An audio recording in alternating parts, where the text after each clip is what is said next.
اول حاجه مبروك علينا كاس الرابطه ماجد، وشنو تقول للي شكوا في قدراتك وشكوا في وجودك في المقابلات؟ والله صح، الحمد لله على الانتصار هذا قدام فريق الام النجم الرياضي الساحلي. حظ موفق للنجم الرياضي الساحلي، مبروك علينا التتر ومبروك على الكيكنيه الكل. وحتى حد ما ينجم يشك في ماجد حمزه، خاطر ماجد حمزه سلاح هو تيران 20 على 40، خلي في الكواليس يحكيوا شنو يحبوا. الحمد لله شخصيتي قويه، كاركتيري قوي. العباد هذيا مسكتهم كان بالتيران. ماجد حمزه كبر عمره 42 سنه، ما عادش فيه ماجد حمزه ما يوفاش، وديما ساقيه على القاع ونقعد نخدم لين ما عادش ينجم يبدني، ما عادش ينجم الحمد لله. ويعرفوا العباد لين عملوها في النجم الرياضي الساحلي. كان مش ماجد حمزه النجم الرياضي الساحلي ما يترشحش للبلاي اوف. فهمت؟ العباد اللي قالت ماجد حمزه كبر عمره 42 سنه، ماجد حمزه ما يكبرش. ضميناتنا فيصل التيران.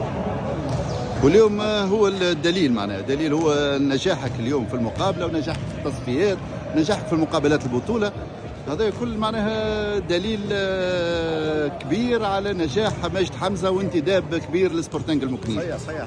وهذا لو عدت به الجمهور في اول ديكلاراسيون يظهر لي قلت معناها اشتراو ماجد حمزه في صوره اخرى ان شاء الله. لا مسيو الكيكنيه يظهر لي عباره معناتها شون ليتوال شي المكنين، معناتها يظهر لي زوز يحبوا النجم الساحلي. كيما قلت لك معناتها نشكر برشا جمهور المكنين اللي كان ديما يساندني، وقبل حتى لعبت بطوله عربيه مع مكنين كان ديما يساندني وعمل لي دخله، نشكره برشا. وحتى كي صار سوء تفاهم واني مشيت ليكيب اخرى مش خاطر يكرهوا ماجد حمزه، حبوا ماجد حمزه يقعد في مكنين. وما تنساش مكنين جمعيه كبيره ونادي عريق، طلع برشا جوارات واجيال، وان شاء الله حتوفر سبورتينغ المكنين في البلاي اوف ان شاء الله. ان شاء الله مبروك عليكم ان شاء الله.